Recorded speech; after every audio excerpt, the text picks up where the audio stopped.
Whispers in the attic. Eleanor Blake had never believed in ghosts. She wrote horror novels, yes, but she didn't believe in the things she created. So when she inherited the Ashcroft estate from a distant relative she'd never even met, she welcomed the solitude. A crumbling Victorian manor on the edge of the sleepy town of Ravenshire. How could a writer ask for more?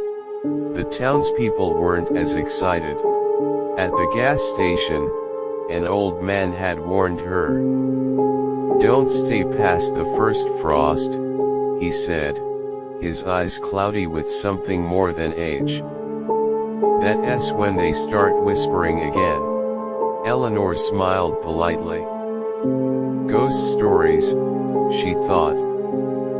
Perfect material for my next book. For the first few days, the house remained quiet. Dusty, drafty, and full of character. She explored its winding halls and filled her notebooks with inspiration. The floorboards creaked. The plumbing groaned. But it was all expected in a house that had been empty for decades. On the fifth night, the whispers began. Soft. Subtle. Like wind brushing through a cracked window, except there was no wind. Just a voice. Eleanor. She sat up in bed, her heart suddenly racing. She searched the room, checked the hallway. Nothing. The voice had been so faint, it could have been a dream. But the next night, it came again. Louder. Closer.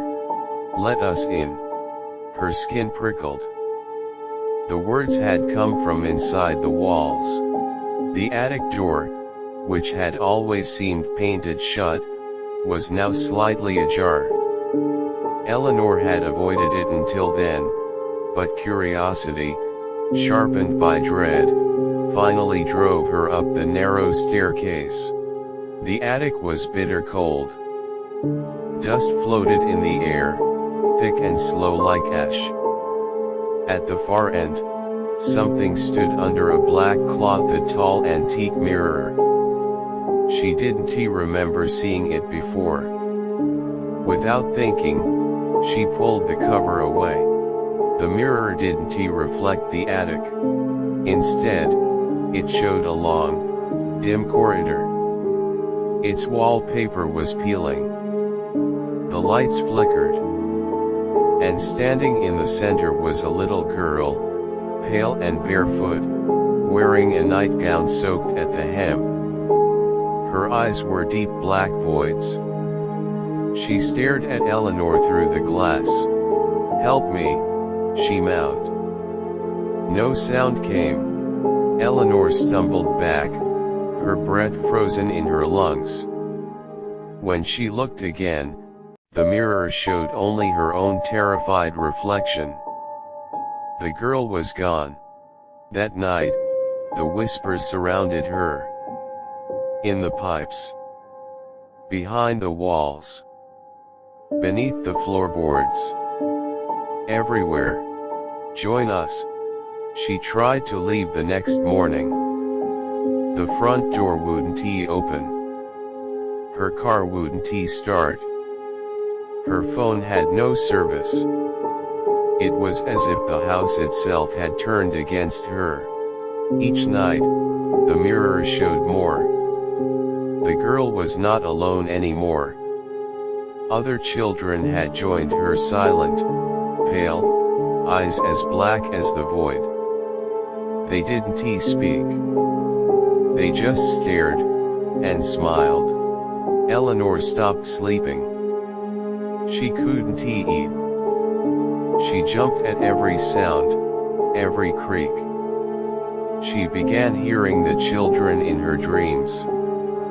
They stood at the foot of her bed, whispering in voices that felt like ice crawling down her spine. One morning, she awoke to find a word carved into her bedroom wall. Not written, carved.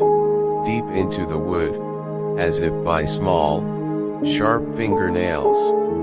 Soon, desperate, Eleanor took a hammer and ran to the attic.